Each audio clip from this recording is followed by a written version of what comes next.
3, 4 பார்க்கின்ற பொழுது 5வது பார்த்தீங்கன்னா கொஞ்சம் இன்ட்ரெஸ்டிங்கானது. டைரெக்டாகவே என்ன பண்ணான்னா பாபிலோன் குறித்தும் பேர் சபையில குறித்தும் போலியானதை குறித்தும் நம்முடைய மூத்த சகோதரர் வந்து அங்கே பதிவிட்டிருக்கிறார் நியூ கிரியேஷனில்.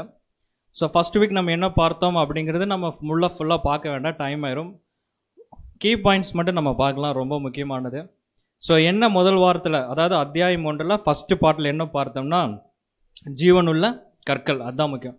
எல்லாருமே ஜீவனோட கற்கள் தான், எல்லாத்தையும் தேவன் அழைச்சிருக்கிறார்.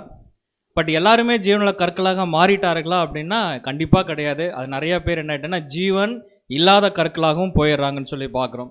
ஏன் இந்த ஜீவனுள்ள கற்கள் அப்படின்னா, ஒரு பெர்மனண்டான ஒரு ஆலயம் தேவன் பரலோகத்தில் அங்கே கட்ட போகிறார். அதற்கு ஒரு மாடலாக ஒரு ஆலயம் வந்து பூமியில் என்ன பண்ணிட்டு இருக்காங்க, கட்டி கொண்டு வருகிறார்.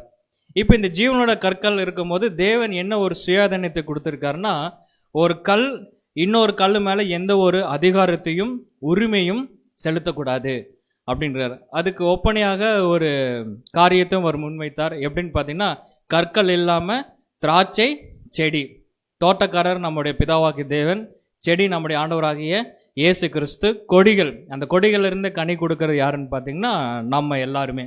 அப்படிங்கும் போது ஒரு கொடி இன்னொரு கொடி மேலே என்ன பண்ணக்கூடாதுன்னா உரிமை செலுத்தக்கூடாது. அன்பு செலுத்தலாம், அன்பு செலுத்துவது உரிமை அல்லவா அப்படின்னு நீங்கள் கேட்கலாம். அந்த உரிமையை பற்றி சொல்ல, இங்கே சொல்லப்பட்ட உரிமை என்னன்னு கேட்டிங்கன்னா, அவங்க கேலி செய்வதோ கண்டிக்கிறதோ வேதத்துக்கு புறமான காரியத்தை அவங்க மேலே திணிக்கிறதோ அது வந்து கூடாது அப்படின்னு சொல்கிறார். காரணம் என்ன அப்படின்னா, ஒவ்வொரு கொடியும் யாருடைய சொந்தக்காரர்கள் பார்த்தீங்கன்னா தேவனுடைய சொந்தக்காரர்கள். ஸோ கட் பண்ணுறது, சுத்தம் செய்கிறது, எந்த ஒரு காரியத்தையும் யார் தான் செய்ய போகிறாருன்னா தேவன் தான் செய்ய போகிறார் அப்படின்னு சொல்லி நம்ம தெளிவாக பார்த்தோம். இதில் கூட பார்த்தீங்கன்னா என்ன ஒரு கேரக்டர் அப்படிங்கும்போது, நம்மளும் ஒரு கொடியாக இருக்கிறோம், இன்னொரு கொடி இருக்கிறாங்க. ஒரு கொடி செய்கிறது இன்னொரு கொடிக்கு பிடிக்கல, ஒரு கொடி செய்கிறது இன்னொரு கொடிக்கு பிடிக்கல. அப்போது என்ன செய்ய வேண்டும்? ஒரு கொடிக்கு பிடிக்கவே இல்லை, காரணம் என்னென்னு பார்த்தீங்கன்னா அந்த கொடி வந்து தப்பு மட்டுமே செய்கிறாங்க. அப்படிங்கும்போது இந்த கொடி என்ன செய்ய வேண்டும்னா பொறுமையாக இருக்க வேண்டும். அதான் அந்த ஒரு கட்டிங்ஸ் கூட பார்த்தோம். சகோதரர் என்ன குறிப்பிட்டோன்னா, பொறுமைங்கிற வார்த்தையை உபயோகிக்கிறது போல நீடிய பொறுமை. அந்த நீடிய பொறுமைங்கிற ஒரு கேரக்டர் நமக்குள்ளாக என்ன ஆகுதுன்னா டெவலப் ஆகுது. நமக்குள்ளாக இப்படி சொல்லும் போது யாருன்னா அது புதிய சிருஷ்டி டெவலப் ஆகுன்னு சொல்லி பார்த்தோம். இது வந்து அவுட்லைன். இது அத்தியாயம் 5 ஃபர்ஸ்ட் பார்ட். செகண்ட் பார்ட்டில் வந்து எதை குறித்து பார்த்தோம்னா, இப்படியே இந்த ஜீவனுள்ள கற்கள் அப்படியே கட்டி கொண்டு இருக்கும்போது உள்ளுக்குள்ளே யாரோட என்ட்ரி வருதுன்னா ஓநாயோட என்ட்ரி வருது. இந்த ஓநாய் வந்து என்ன பண்ணுதுன்னா சொல்லுது, ஓநாய் நீங்கள் ரொம்ப எளிமையானவர்களாக இருக்கிறீர்கள், உங்களை பார்த்தா கிறிஸ்துவ மாதிரியே தெரியல, ஒரு பிரம்மாண்டமே இல்லை, நீங்கள் வெறும் வேதத்தை மட்டும்தான் ஃபாலோ பண்ணிட்டு இருக்கிறீங்க அப்படிங்கிறது தங்களுடைய எண்ணத்துக்கு ஏற்ப ஒரு பிரம்மாண்டத்தை இந்த ஓநாய்கள் என்ன பண்ணியிருக்கேன்னா உருவாக்கி இருக்கிறார்கள். இந்த பிரம்மாண்டத்தை காமிச்சு கூடுமானால் என்ன பண்ணியிருக்காங்கன்னா தெரிந்து கொள்ளப்பட்டவர்கள் என்ன பண்ணியிருக்க வஞ்சிக்கத்தக்கதான நிறைய அற்புதங்கள்லாம் அவங்க செஞ்சு வேதத்தில் குறிப்பிடாத நிறையா பேர்களை முன்வைத்து என்ன பண்ணியிருக்காங்கன்னா அப்படியே வந்து சபைகளை வழி நடத்தினார்கள் சொல்லி பார்க்குறோம். ஸோ இதுக்கெல்லாம் ஓனர் ஹெட்டு யாருன்னு பார்த்தீங்கன்னா சாத்தான், அவன் தான் வந்து ஹெட்டர். சாத்தான் 3 விதமான தந்திரங்களை உலக ஜனங்கள் மத்தியிலும் அதே மாதிரி பார்த்தீங்கன்னா கிறிஸ்தவர்கள் மத்தியில் அவன் என்ன பண்ணுறாருன்னா உபயோகிக்கிறான். இது மூலையே ஒருத்தர் தப்பிச்சு வர்றதுன்னு சாதாரண விஷயமே கிடையாது. நம்ம மனசு தோணலாம், இது மூலையில் நான் என்ன பண்ணிட்டேன், தப்பிச்சிட்டேன், கரெக்டுங்களா, மனசு தோணலாம். பட் இந்த மூலையில் நமக்கு டெஸ்ட் வரும்போது தான் நமக்கு வந்து தெரியும் நம்ம தப்பிச்சிட்டோமா இல்லை வந்து மாட்டிக்கொண்டு இருக்கிறோமா அப்படின்னு. பொதுவாக மூட நம்பிக்கையிலேருந்து ஈஸியாக என்ன பண்ணிடலாங்க, எஸ்கேப் ஆயிடலாம். மூட நம்பிக்கை அப்படின்னு ஒரு அளவுக்கு பகுத்தறிந்து பார்க்கக்கூடிய தன்மை நமக்கு இருந்தாலே மூட நம்பிக்கையிலேருந்து என்னங்க எஸ்கேப் ஆயிடலாம், அது பிரச்சனையே இல்லை. பொய்யான மதங்கள் அதை நம்ம கிளியராக தேவன் என்ன பண்ணிட்டாருங்க சொல்லிட்டார், அது நம்ம இருந்து என்ன பண்ண எஸ்கேப் ஆயிடலாம். எங்கே மாட்டிக்குவோம், அவர் அந்த காலத்தில் எழுதிக்கணும் போது மாயாஜாலம் போட்டாச்சு. பட் மாயாஜாலம் சொல்லணும், இன்னைக்கு பிசாசின் மூலமாக நடக்கின்ற அநேக விதமான அற்புதங்கள் இதில் தாங்க முக்காவாசி, மன்னிக்கவும் முக்காவாசி கிடையாது, 99% கிறிஸ்தவர்கள் என்ன ஆயிட்டாங்கன்னா இதில் என்ன பண்ணிடுறாங்க, விழுந்துடுறாங்க. இதிலிருந்து தப்பித்து கொள்வது சாதாரண விஷயமே கிடையாது. அதனாலதான் மத்தேயுல படிக்கும் போது சொல்ல, யார் ஒருவன் பரலோக, அதாவது பிதாவின் சித்தத்தின்படி செய்கிறாங்களோ அவங்க தான் என்ன பண்ணுவாங்க, பரலோக ராஜ்யத்தில் பிரவேசிப்பார்கள்.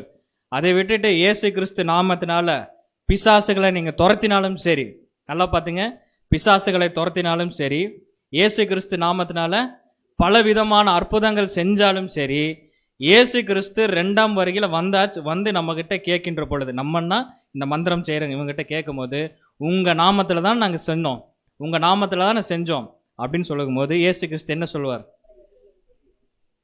கெட் அவுட் அப்படின்பாரா? உன்னை அறியேன்னு சொல்ல, அதுக்கு முன்னாடி ஒரு வார்த்தை சொல்லுவார், அதுதான் அக்கிரமம் செய்கிறவர்களே, அக்கிரமம் செய்கிறவர்களே. நம்ம தெரிஞ்சு நம்முடைய சகோதரர் நம்ம சகோதரோ இல்லை நம்ம அந்த மாதிரி ப்ராக்டிஸ் பண்ணவே இல்லை. யாருக்காச்சும் ஒருத்தருக்கு கிட்னி ஃபெயிலியர் ஆயிடுச்சுன்னு வச்சுங்க, யாருக்கோ ஒருத்தருக்கு, இவர் என்னை பார்த்து சொல்கிறாருன்னு யாரும் நினச்சிக்க வேண்டாம், யாருக்கா ஒருத்தருக்கு, சரிங்களா, நம்ம கண்டிப்பாக நம்முடைய மூத்த சகோதரோ இல்லை நம்மளுடைய வழி நடத்தக்கூடிய சகோதரோ ஜபம் செய்கிறாருன்னா என்ன ஜபம் செய்வார்? எக்ஸ்பீரியன்ஸ் இருக்கனால கேட்டேன். உமக்கு சித்தமானால் என்ன கேட்டேன்? குணப்படுத்துங்க. உமக்கு சித்தம் இல்லைன்னா என்ன பண்ணிட்டேன்? இது இப்படி இவர் என்ன பண்ணிட்டு, அதுதான் உண்மை. அவர் சொல்ல மாட்டார், பட் அதுதான் உண்மை. கரெக்டுங்களா? ஏன்னா எதுவும் தேவன் சித்தத்திற்கு மீறி எந்த ஒரு காரியத்தை நம்ம என்ன பண்றது இல்லைங்க, செய்யறது கிடையாது. ஒருவேளை அது டெஸ்டாக கூட இருக்கலாம். எந்த ஒரு சகோதரனும் போய் இயேசு கிறிஸ்து நாமத்தில் என்ன ஆயிரும், ஒரு கிட்னி இல்லை 2 கிட்னி என்ன ஆயிரும் சரியான்னு சொல்லிட்டு உஃப்னு ஊதவும் மாட்டாங்க. அந்த மாதிரி காரியங்கள் எல்லாம் செய்யவும் மாட்டாங்க. ஏன்னா அந்த மாதிரி ஒரு பிராக்டிஸ் தேவன், இயேசு கிறிஸ்து, அப்போஸ்தலர் என்ன பண்ணலைங்க, நம்ம கொடுக்கல. அது அப்போஸ்தலர் காலத்தில் என்ன ஆயிடுச்சுன்னா போயிடுச்சுன்னு பார்க்குறோம். நம்மளும் குணப்படுத்த வேண்டும். இன்னைக்கு அதுதான் பார்க்க போறோம். நம்மளும் குணப்படுத்த வேண்டும். எப்படி குணப்படுத்த வேண்டும்னா, கிட்னியை குணப்படுத்த வேண்டும் நம்ம வேலை இல்லை. சத்தியத்தை நிமித்தம் அவங்களுடைய இருதயத்தை, அவங்களுடைய சிந்தையை நாம் என்ன பண்ணுவோம்னா குணப்படுத்த வேண்டும். பாருங்க, அதனால தான் இந்த 3 விஷயத்துல சாத்தான் என்ன பண்ணிக்கிறான்னா இறுக்கமாக பிடித்து கொண்டான். போன வாரமும் இன்னொரு இது பார்த்துருப்போம். அதாவது பார்த்தீங்கன்னா, இவைகளெல்லாம் திருஷ்டாங்கங்களாக அவர்களுக்கு சம்பவித்தது அப்படின்னா, நெகட்டிவ் மட்டும் எடுக்கிறதுல நெகட்டிவ் அண்டு பாசிட்டிவ். ஒரு சின்ன வெளிச்சம் இஸ்ரேல் ஜனங்களுக்கு கிடைச்சது. என்னது? நியாயப்பிரமாணம், கட்டளை. வேற யாருக்குமே கிடைக்கல. தேவனை ஆராதிக்கிற வாய்ப்பு யாருக்குமே கிடைக்கல, இஸ்ரேல் ஜனங்களுக்கு மட்டும் கிடைச்சது. அப்படி கிடைச்ச இஸ்ரேல் ஜனங்கள் அது முழுமையாக பயன்படுத்திக்கிட்டாருன்னா யாருமே கிடையாது. ஸோ அந்த காலத்தில், அதாவது இஸ்ரேல் ஜனங்களுக்கு பேர்ல 2 குரூப் அங்கே செப்பரேட் ஆகுறாங்க. ஒருத்தர் யாருன்னு பார்த்தீங்கன்னா இஸ்ரேல் ஜனங்கள், இன்னொருத்தர் யாருன்னு பார்த்தீங்கன்னா முற்பிதாக்கள், அதாவது ஃபெய்த் ஆஃப் ஹீரோஸ். அவங்க மட்டும் மேன்மையான ஆசீர்வாதத்தை பெறக்கூடியவர்களாக இருக்கிறாங்க. இதில் நம்ம 12 கோத்திரம் ஆசாரியெல்லாம் இல்லை. இஸ்ரேல் ஜனங்கள் அதிலிருந்து ஸ்பெஷலாக இருக்கிறது யாருன்னு பார்த்தீங்கன்னா அந்த முற்பிதாக்கள். ஏன்னா அவங்க ஒரு மேன்மையான ஆசீர்வாதத்தை அங்கே பெற போகிறார்கள். ஸோ அவங்க செய்கின்ற நன்மை தீமை எல்லாமே பார்த்தீங்கன்னா அந்த காலத்து ஜனங்களுக்கு ஒரு வெளிச்சமாக இருந்தது. பின்னாடி வந்த ஜனங்களுக்கு எப்படி இருந்துச்சுன்னு பார்த்தீங்கன்னா ஒரு திருஷ்டாந்தகமாக இருந்துச்சு, ஒரு எச்சரிப்பு கொடுக்கக்கூடியதாக இருந்துச்சு. ஸோ அதுக்கு பின்பு யார் வந்தார்? நம்முடைய ஆண்டவராகிய இயேசு கிறிஸ்து வந்தார். இயேசு கிறிஸ்து இருக்கும் போதே பரிசேயர், சதிசேயர், சீஷர்லாம் செலக்ட் பண்ணுறார். இப்போ அந்த இடத்துல கூட ஒரு குரூப் பிரியுது. எப்படி? இயேசு கிறிஸ்து கூட ஒரு குரூப், இன்னொரு குரூப் இயேசு கிறிஸ்து இல்லாத ஒரு குரூப் பிரியுது. ஸோ அந்த இடத்துல செலெக்ஷன் யாருச்சுன்னு பார்த்தீங்கன்னா, முதலாம் உயிர்த்தெழுதல இயேசு கிறிஸ்து என்ன பண்ணிட்டாங்க, உயிர் தெழுந்தார். அதுக்கு பின்னாடி யார் வரான்னு பார்த்தீங்கன்னா சீஷர்கள், 12 அப்போஸ்தலர். அதுக்கப்புறம் நிறைய சீஷர்களை இவருக்கு என்ன பண்ணுறாங்க, ஏற்படுத்துகிறாங்க. ஸோ ஊழியங்கள் அங்கிருந்து என்ன ஆகுதுன்னா ஸ்டார்ட் ஆகுது. இப்போ இவங்க தான் நமக்கு ஒரு அஸ்திபாரமாக இருக்கிறாங்க. யாரு? இயேசு கிறிஸ்துக்கு பின்னாடி வந்த 12 அப்போஸ்தலர்கள். ஸோ இவங்களுக்கு 12 அப்போஸ்தலருக்கு பின்னாடி யார் வராங்கன்னு பார்த்தீங்கன்னா, இன்னைக்கு இருக்கிற பேர் கிறிஸ்தவர்கள், பரிசுத்தவான்கள், நம்ம எல்லாருமே என்ன பண்ணுறாங்க, இந்த இடத்துக்கு நம்ம வருகிறோம். ஸோ நம்மளுடைய வாழ்க்கை எல்லாமே யாருக்கு வெளிச்சம்னு பார்த்தீங்கன்னா பின்னாடி வரைய ராஜ்யத்துக்கு. ஸோ அப்போ தான் ஒரு மிகப்பெரிய ஒரு சூரியன் அங்கே வருகுதுன்னு சொல்லி நம்ம பார்க்குறோம். ஸோ அப்போ டேஞ்சர் யாருக்கு அப்படின்னு பார்த்தீங்கன்னா நமக்கு தான் டேஞ்சர். ஸோ இதற்கு முன்பாக டேஞ்சர் இருந்துச்சு. பட் நம்ம அளவுக்கு அவங்களுக்கு என்ன இல்லைங்க, டேஞ்சர் இல்லை. பாத அங்கம் நம்ம மட்டும்தான் இருக்கிறோம். இன்னும் அந்த பாதம் எங்கே என்ன ஆகலைன்னா கம்ப்ளீட் ஆகலை. இதுக்கு முன்பாக இருக்கிற எல்லா சரீரமும் கம்ப்ளீட் ஆயிடுச்சுன்னு சொல்லி நம்ம பார்க்கின்றோம். இப்போ 2 கட்டிங்ஸ் மட்டும், போன வாரம் படிச்சல 2 கட்டிங்ஸ் மட்டும் பார்க்கலாம், ஞாபகம் எடுத்துக்கொள்வதற்காக. எங்கிருந்து படிக்கலாம்னா இங்கிருந்து மட்டும் படிங்க சிஸ்டர். அவைகளில்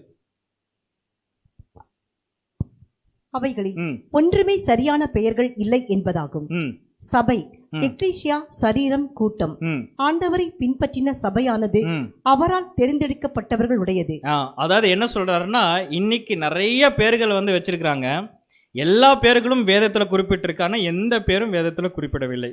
சபைக்கு ஏதாச்சும் பேர் குறிப்பிட்டிருக்குன்னா அப்படியும் ஒரு பேர் குறிப்பிடவில்லை. அதனால தான் சபை, சரீரம், எக்லீஷா இதுக்கு மட்டும் என்ன சொல்றார், இவங்க எப்படிப்பட்ட 3 பாயிண்ட் சொல்றார். அந்த 3 பாயிண்ட் என்னன்னு சொல்லி பார்ப்போம். அவர்கள் அவருடைய சிலுவையில் பங்கடையவும் இப்பொழுது தேவையான பாடங்களை கற்றுக்கொள்ளவும். பாருங்க, ஃபர்ஸ்ட் வந்து என்னன்னு பார்த்தீங்கன்னா தெரிந்து கொள்ளப்பட்டவர்கள் யாரு, எக்லீஷா, சபை, சரீரம். ரெண்டாவது பார்த்தீங்கன்னா இவங்க மட்டும்தான் என்ன பண்ணுவாங்கன்னா சிலுவையில் பங்கடைவாங்கன்னு சொல்லி பார்க்குறோம். எல்லாத்தினாலும் பங்கடையவே முடியாது. சிலுவையில் பங்கடைறதுன்னா அவருடைய பாடுகளுக்குள்ள என்ன பண்ண நம்ம போக வேண்டும். மூன்றாவது என்னது, தொடர்ந்து படிங்க. அதாவது படிச்சாச்சு. தினம் தினம் என்ன பண்ணுவாங்க, கற்றுக்கொள்வார். தினம் தினம் கற்றுக்கொள்வார். வாரத்துக்கு 7 நாள் கிளாஸ்னா என்ன பண்ணுவாங்க, ஒரே ஒருத்தங்க தான் சொல்கிறேன், ஃபேஸ்புக்கில் பார்க்குறவங்க ரிப்ளை பண்ணுவாங்க. வாரத்துக்கு 7 நாள் கிளாஸ்னா 7 நாளும் கற்றுக்கொள்ள வேண்டும்னா இந்த தெரிந்து கொள்ளப்பட்டவர்கள், இந்த புதிய சிருஷ்டி, இவங்க என்ன பண்ணுவாங்க 7 நாளும் கண்டிப்பாக என்ன பண்ணுவாங்க, வந்து கற்றுக்கொள்ளும். இவங்க தான் யாருன்னு பார்த்தீங்கன்னா சரீரம். இவங்க தான் யாருன்னு பார்த்தீங்கன்னா கிறிஸ்துவின் சிலுவையில் பாடுபறக்கு ஒப்பு கொடுத்தவர்கள். இவங்க தான் யாருன்னு பார்த்தீங்கன்னா தேவனால் தெரிந்து கொள்ளப்பட. அங்கங்க அந்த ஒரு கேரக்டர் நம்ம எப்படி இருக்க வேண்டும், நம்ம எப்படி வளர வேண்டும் என்பதை சகோதரர் அழகாக கொடுத்துருக்கிறார். அடுத்த ஒரு கட்டிங்ஸ் நம்ம பார்ப்போம், புரிந்து கொள்ளுங்க. அடுத்து இதை படிங்க சிஸ்டர். இந்த பழக்கம் தொடர்ந்து வந்திருக்க வேண்டும், ஆனால் 2 யுகத்தின் போது மாற்றப்பட்டது. அதாவது இப்ப நான் படிச்ச பழக்கம், தினம் கிளாஸ் கேட்கறது, தினம் சிலுவையில் பாடுபடுறதுக்கு நம்ம ஒப்பு கொடுக்கறது, தேவன் தெரிந்து கொள்ளப்பட்டெல்லாம் நடக்கிறதுக்கு இந்த பழக்கம் தொடர்ந்து வந்திருக்க வேண்டும். தொடர்ந்து எப்படின்னா இயேசு கிறிஸ்து, அப்போஸ்தலர்கள், அப்போஸ்தலருக்கு பின்னாடி பரிசுத்தவான்கள் தொடர்ந்து வந்திருக்க வேண்டும். ஆனா இருண்ட உலகம் நீங்க சொல்றார். இந்த இருண்ட உலகத்துல தான் யார் சார்ஜ் எடுத்துட்டான்னு பாத்தீங்கன்னா சாத்தானும் போப் மார்க்கும் சார்ஜ் எடுத்தனால அது முற்றிலுமாக ஒரு இருண்ட உலகமா போகுது. தொடர்ந்து வாசிப்போம். தப்பறைகள் அதிகரித்த போது பிரிவினையின் ஆவி அதோடு கூட வந்தது. அதை தொடர்ந்து விசித்திரமான பெயர்களும் வந்தன. தப்பறைகள், பொய்யான போதகங்கள் வந்த பின்னாடி விசித்திரமான பெயர்கள்லாம் வச்சுட்டாங்க. விசித்திரமான பெயர்கள்ல முதல் பேர் என்னது, ரோம சபை. போறங்க, வேற பார்க்க வேண்டாம். அப்புறம் அதெல்லாம் இதோட சன்ஸு, அப்புறம் டாட்டர்ஸ் தான். அதனால நம்ம இதை மட்டும் அம்மாவோட முடிச்சுக்குவோம். ஏன்னா போன வாரனால அம்மாவுக்கு என்ன பேர்னா, அம்மானா தாய். விசித்திரமான பேர் என்ன, ரோம சபை. ரோம சபை அப்படிங்கிறது வேதாகமத்தில் இல்லை. இது எல்லாமே முற்றிலும் தப்பறையான ஒரு காரியம். அப்படி என்றால் ஓகே ரைட், ஒரு சரியான சபை, ஒரு சரியான சபை, அந்த சபையில எல்லாரும் ஜீவனுள்ள கற்களாக இருக்க வேண்டும்.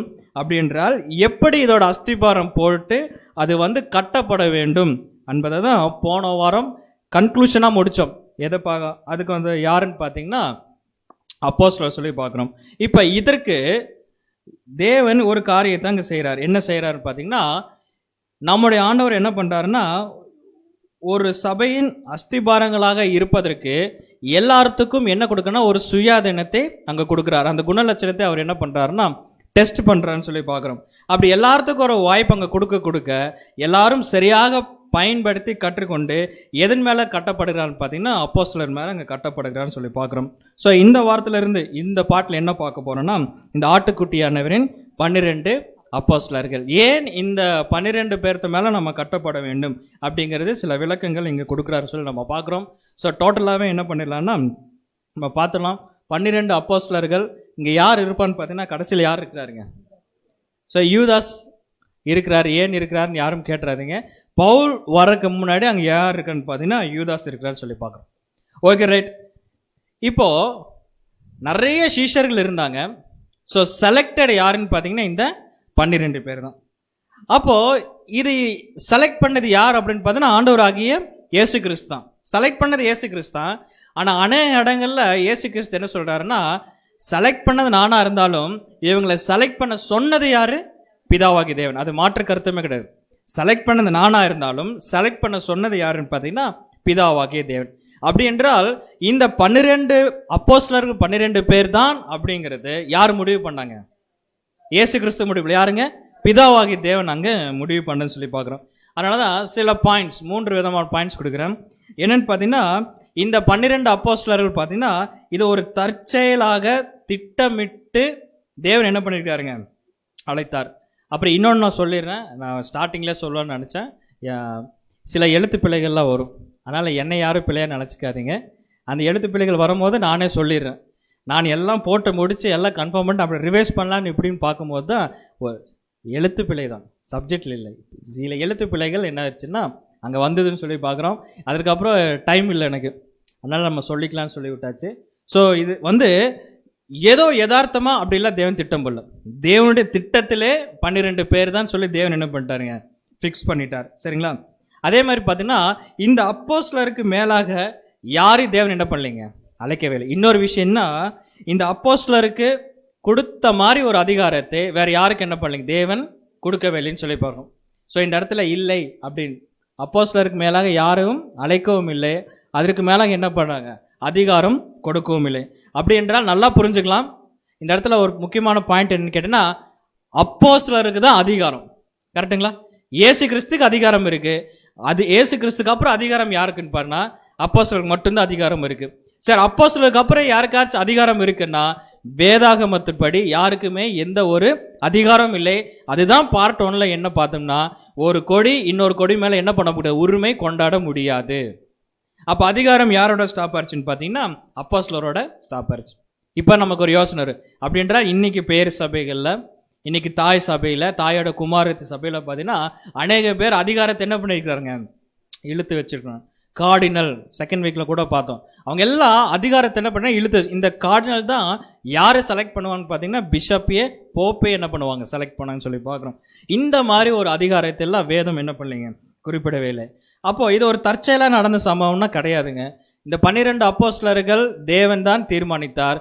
அதே மாதிரி தான் இஸ்ரேல் 12 கோத்திரம் அப்படிங்கிறது யார் தீர்மானித்தார், தேவன். இது ஏதோ யதார்த்தமா ஒரு தற்செயலாக நடந்துச்சு இல்லை, தேவன் மைண்ட்ல ஃபிக்ஸ் பண்ணிருச்சு.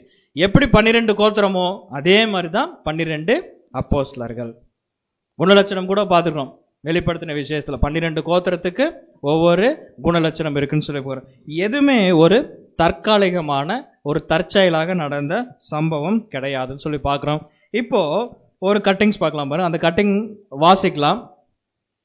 ஆண்டவர் எவ்வளவு பரிவோடு அப்போஸ்தலர்களை கவனித்தார் என்பதை காண்கிறோம். அவர் என்ன சொல்றாருன்னா, இப்போ இந்த 12 பேருக்கு அதிகாரத்தை மட்டும் கொடுக்கல, இயேசு கிறிஸ்து எவ்வளவு பரிவோடு எவ்வளவு மேல அன்பு வச்சிருக்காரு, ரொம்ப கனியை வச்சு அப்போஸ்தலர் கவனிக்கிறார் சொல்லி பார்க்கிறோம். சில எக்ஸாம்பிள் கொடுக்குறாரு எப்படி அன்பு வச்சாருன்னு. ஃபர்ஸ்ட் யாருன்னு பாத்தீங்கன்னா பேதுரு. வாசிங்க. பேதுரு மேல் அவர் கொண்டிருந்த பரிவு, அவனுடைய சோதனையில் அவனுக்காக அவர் ஜெபித்தது. பின்னர் அவருடைய ஆடுகளையும் ஆட்டுக்குட்டிகளையும் மேய்க்கும்படியாக அவர் வேண்டுகோள் விடுத்தது. பாருங்க, நம்ம பார்த்திருக்கோம், என்னோட ஆடுகளை மேய்ப்பாயாக, ஆட்டுக்குட்டிகளை மேய்ப்பாயாக. அப்ப பார்த்தா பேதுரு மறுதளிப்பார் நல்லா தெரியும். பட் இருந்தாலும் கண்ணியோடும் பரிவோடும் என்ன பண்ணிக்காருன்னா இந்த அப்போஸ்தலர் மேல இயேசு கிறிஸ்து அன்பு வச்சிருக்காரு. காரணம் என்னன்னா, இதை அழைத்தது, இந்த திட்டம் போட்டது யாருன்னா பிதாவாகிய தேவன். தொடர்ந்து வாசிப்போம். சந்தேகப்பட்ட தோமாவின் மேல் அவர் கொண்டிருந்த பரிவு, அவர் உயிர்த்தெழுந்த உண்மையை தோமாவுக்கு பரிபூர்ணமாக விளக்கி காட்ட அவர் கொண்டிருந்த வாஞ்சை ஆகியவைகளை கவனிக்கிறோம். அப்ப என்ன சொல்றேன்னா, தோமா என்ன பண்ணிருக்காரு, தோமாக்கு பிலிப்புக்கு எப்பவுமே சந்தேகம் உண்டு. அதை பிலிப்பை மிஞ்சினவர் தான் யாருன்னு பாத்தீங்கன்னா தோமா. நான் பார்த்தாதான் என்ன பண்ணுவேன், நம்புவேன்னு சொன்னார். பார்த்தா கூட சொல்ல, அது வார்த்தையை தான் நம்ம நல்லா கவனிக்க வேண்டும். என் விரல் என்ன பண்ணுவேன், அந்த அந்த ஆமா அந்த இல்ல கைன்னு சொன்னார். இதுக்குள்ள என்ன பண்ண, அதை விட்டு நான் பார்த்தாதான் என்ன பண்ணுவேன், நம்புவேன்னாரு. இயேசு கிறிஸ்து யோசிச்சு பாருங்க, அவர் உயிர் தெழுந்தார்.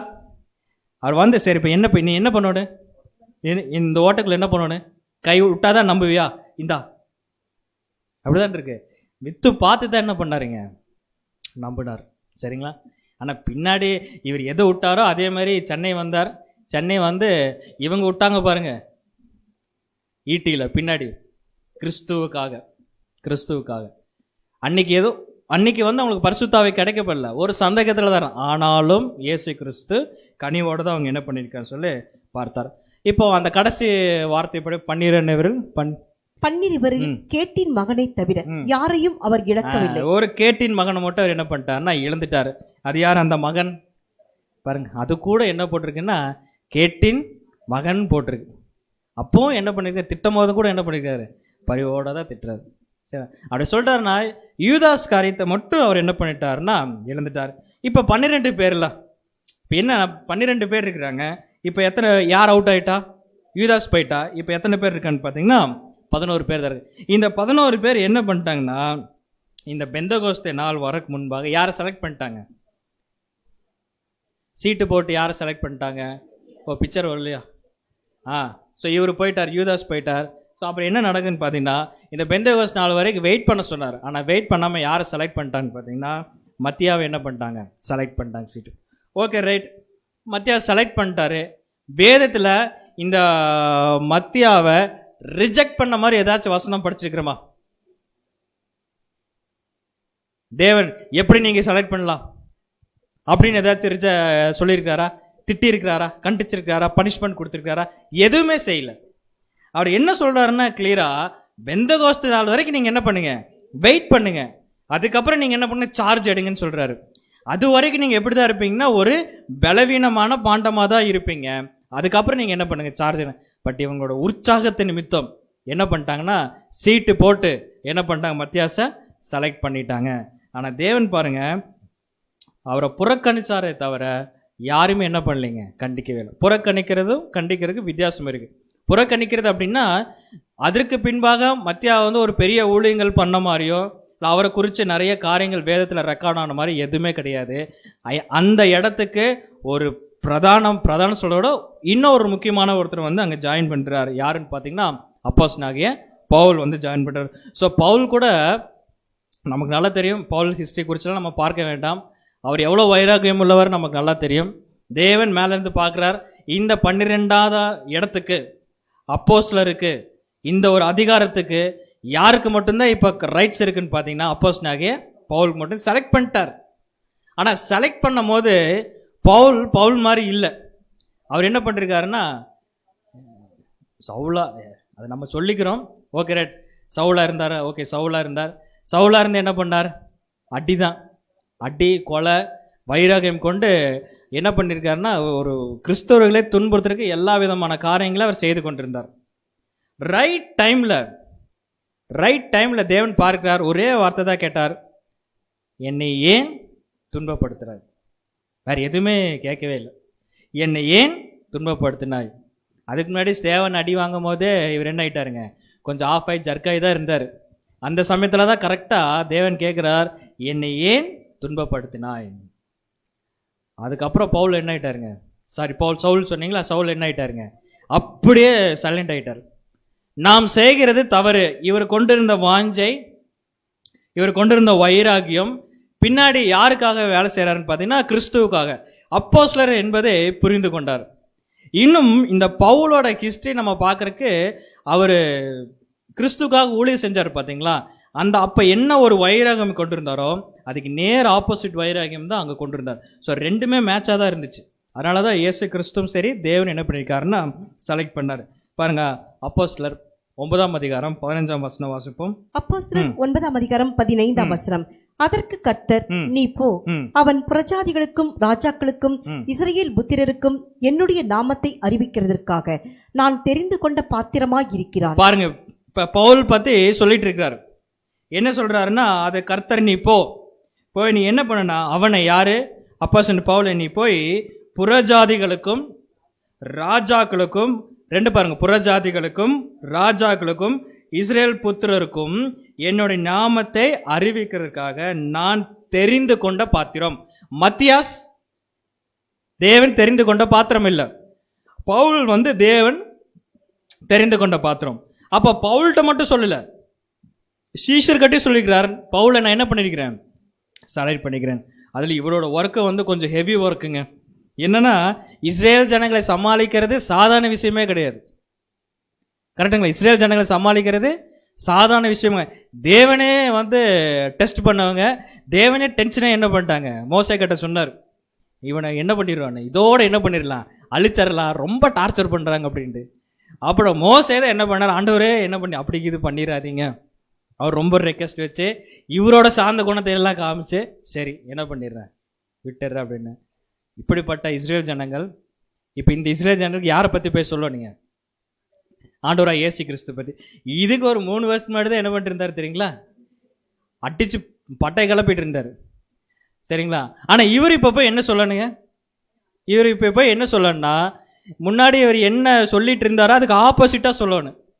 டெஸ்ட்டு இவர் என்ன பண்ண அக்செப்டட். ஏன்னா தேவன்.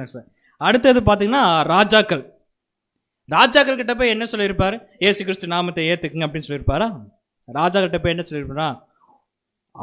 இன்னொரு ராஜா வரப்போறார், அவர் தான் ராஜாதி ராஜா, அவரோட ராஜ்யம் தான் இங்க ஸ்தாபிக்கப்படும். இதை குறித்து தான் அவர் என்ன பண்ணியிருப்பாருங்க? பிரசங்கம் பண்ணியிருப்பார். ஏன்னா இயேசு கிறிஸ்து ஹைலைட் பண்றது அதுதான். ஏன்னா இயேசு கிறிஸ்து ஞானஸ்தானம் எடுத்தோடனே முதல்ல அவர் என்ன சொன்னாருங்க? மனம் திரும்புங்கள், பரலோக ராஜ்யம் சமீபித்திருக்கு. இதுதான் டாக்டரின்.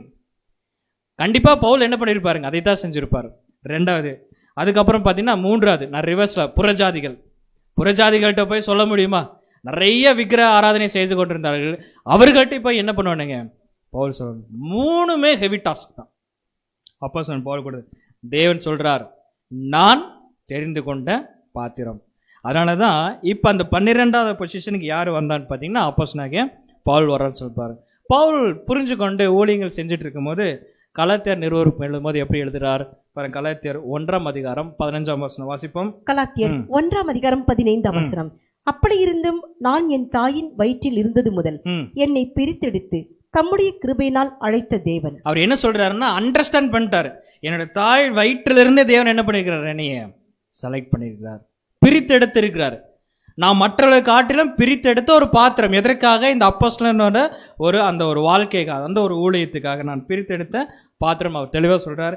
இன்னொரு வசனம் வாசிக்கலாம். 2 கொரிந்தியர் 11:5 வாசிப்போம். 2 கொரிந்தியர் 11:5.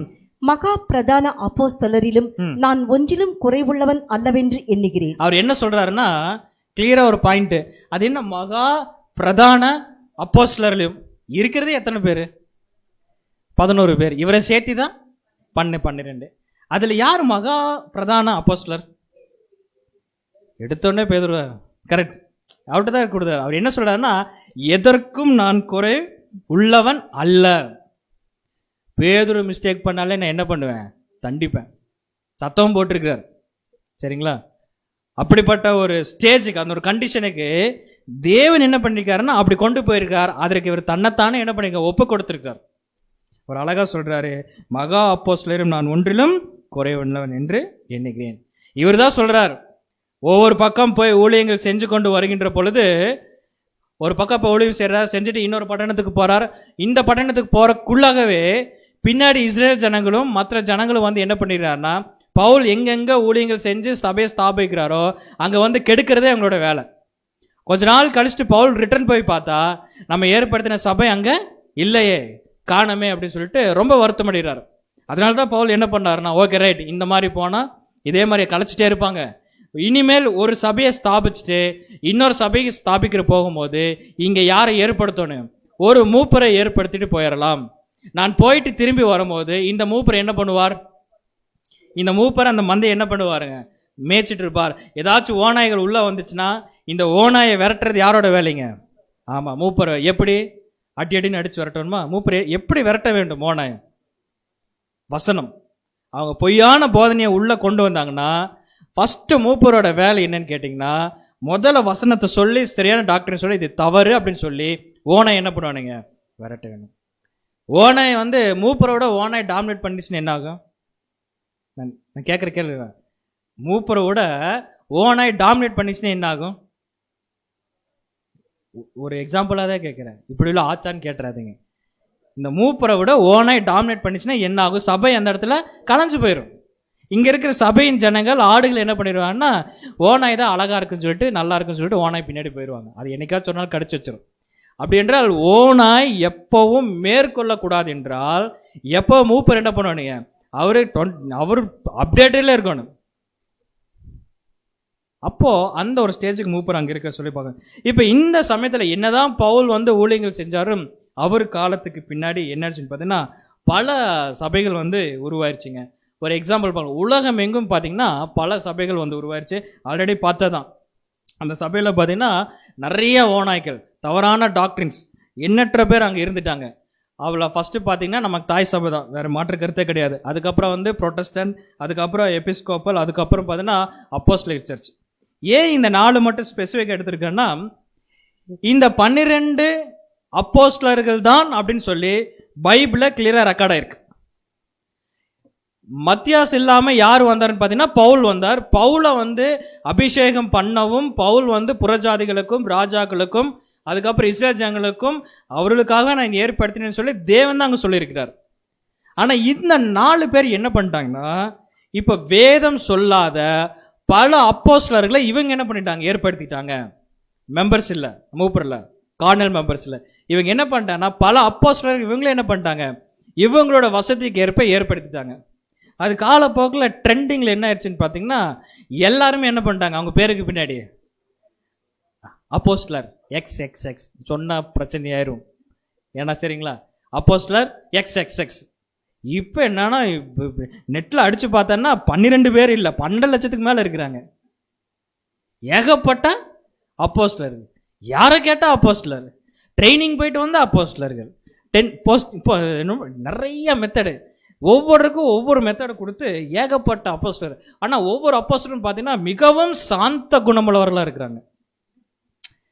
நல்லா புரிஞ்சுங்க, இல்லைன்னா அது கன்ஃபியூஸ் ஆயிரும். ஒவ்வொரு அப்போஸ்தலர் எப்படி இருக்கிறாங்க, நான் சொன்ன அப்போஸ்தலர் இயேசு கிறிஸ்து ஏற்படுத்த அப்போஸ்தலர் இல்லை, மிகவும் சாந்த குணம்லாம் இருக்கிறாங்க. அப்படி அவங்க பார்த்தாலே இவரெல்லாவா மனிதன், என்ன அன்பு, என்ன பணிவு, என்ன பார்த்தாலே தெய்வீக மாதிரி இருக்குன்னு சொல்ற மாதிரி தன்னுடைய நடிப்பையும் தன்னுடைய எக்ஸ்பிரஷனையும் என்ன பண்ணினா காட்டுறாங்க. இது மட்டும் இல்லாமல் இப்படித்தான் இருக்க வேண்டும் சொல்லி பிராக்டிஸ் கொடுக்குறாங்க. நீங்க இப்படித்தான் இருக்க வேண்டும் சொல்லி ஃபர்ஸ்ட் பிராக்டிஸே அதுதான். இப்போ நல்லா புரிஞ்சுக்கலாம், ஒரு மூப்பர் அப்படிங்கிறது எப்படி இருக்க வேண்டும். இப்போ ஒரு எக்ஸாம்பிள் பார்த்தோம்ல, ஓநாய்கள் உள்ள வரும்போது மூப்பர் என்ன பண்ணுவானுங்க, அடிச்சு பேசியே என்ன பண்ணுவானுங்க, துரத்தி விடணும். அப்போ நல்லா ஸ்ட்ராங்காக இருக்கணும்னு, நல்லா கட்ஸாக பேசணும், சத்தியத்தை எல்லாம் வளர்ந்துருக்க வேண்டும். சரிங்களா, கொஞ்சம் அப்படியே கரடு முரடாக இருக்க வேணும். கரடு முரடாக பார்க்கறதுக்கு இல்லை, சத்தியத்தில். ஏன்னா பைபிள் அநேக முறை நம்மளை என்ன பண்ணும் தெரியுங்களா, தண்டிக்கும், திட்டணும், பண்ணாத தப்பு அப்படின்னு சொல்லணும். ரொம்ப உரிமை கொள்ளக்கூடாது, அதையும் நம்ம சொல்லியிருக்கு. தப்பு செய்யும், இது பண்ணக்கூடாது, செய்யாது, இது தப்பு, இது வரக்கூடாது, வசனம் பிடிச்சோம், அந்த மாதிரி ஸ்ட்ராங்காக இருக்கணும். ஆனால் என்ன ஆயிடுச்சுன்னா, இப்போ இவங்க ஏற்படுத்தின இந்த மாதிரி போலியான அப்போஸ்தலர் என்ன பண்ணிட்டாங்கன்னா, இந்த மாதிரி கண்டிக்கிறது கிடையாதுங்க. கண்டிச்சு என்ன பண்ணிடுங்க,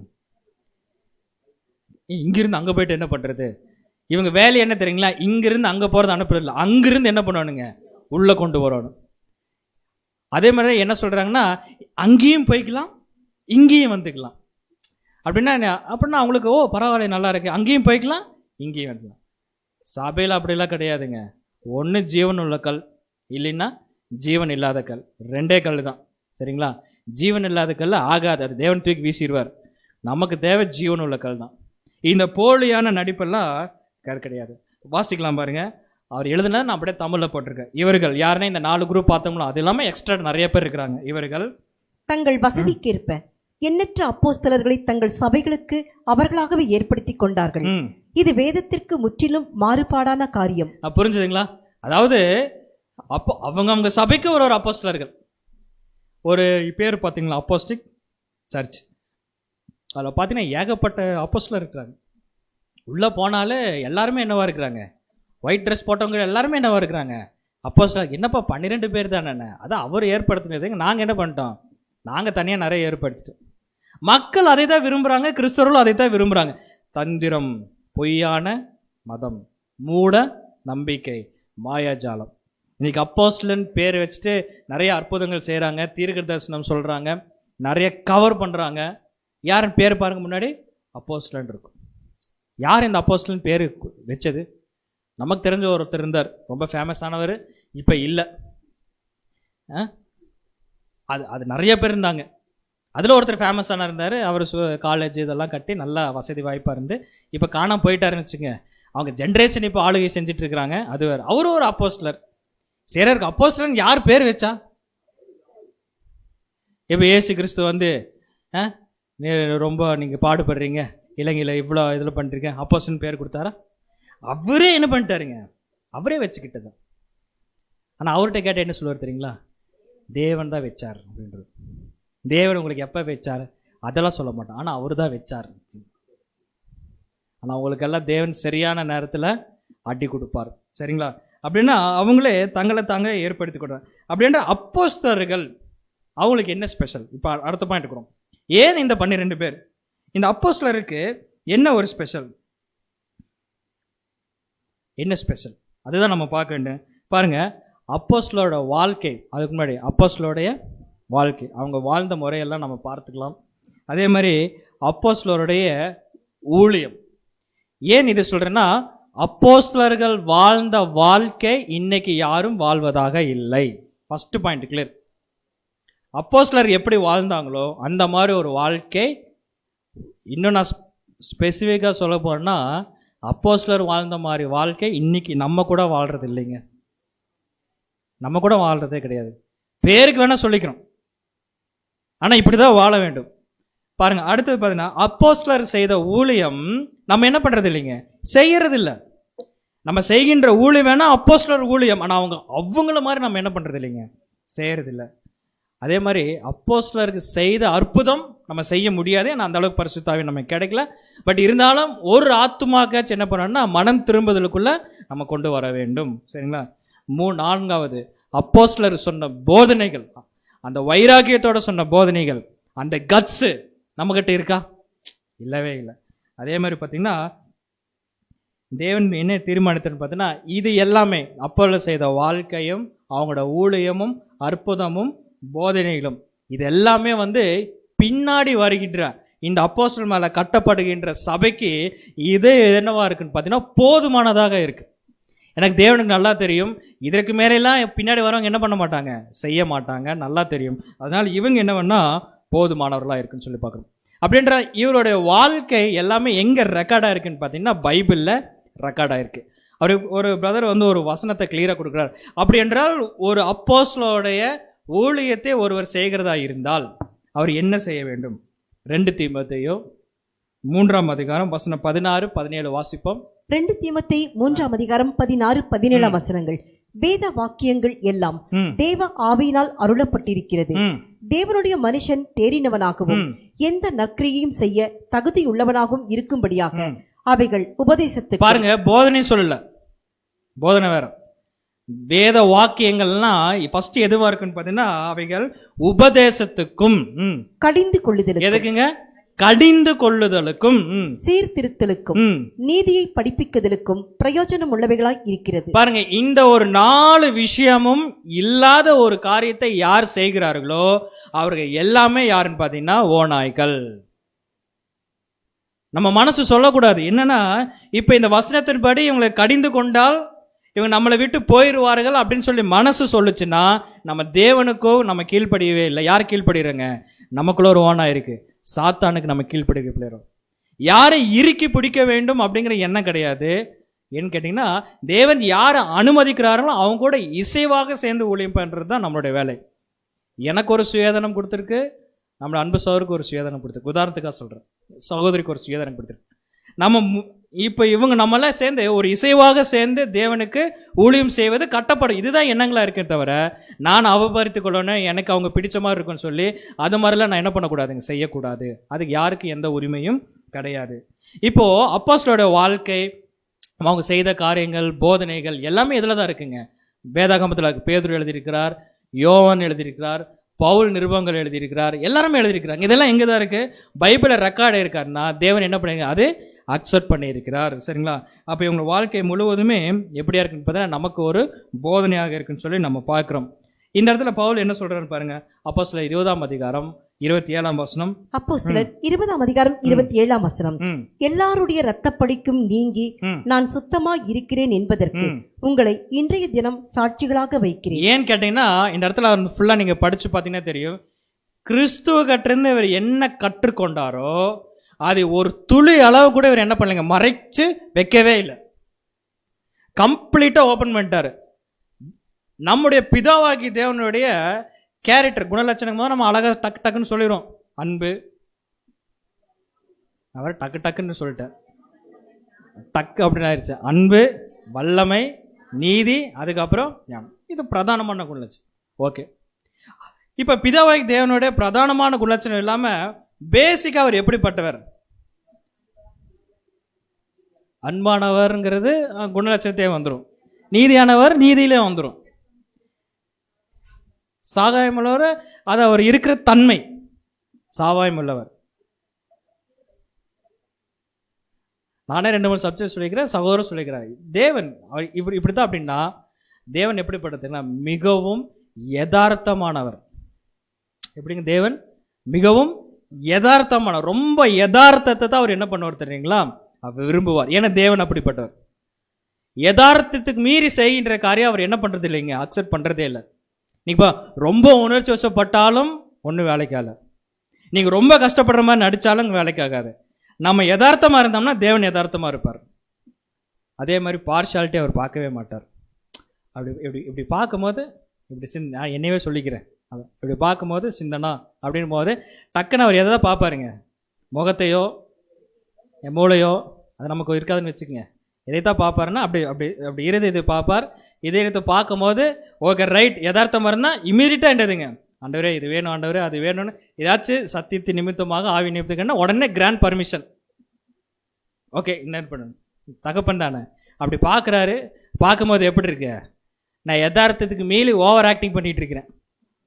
ஏனுங்க, யதார்த்தத்துக்கு மீறி ஓவர் ஆக்டிங் பண்ணுங்க. ரொம்ப பக்திகளோ ஆகட்டும், அப்படி சாக்ரிஃபைஸ் பண்ணுறாட்டும், அப்படி இப்படி கஷ்டம் ஓவர் ஆக்டிங் பண்ணுங்க. அந்த ஆக்டிங்லாம் தேவன் ரிஜெக்ட் பண்ணிடுவார்.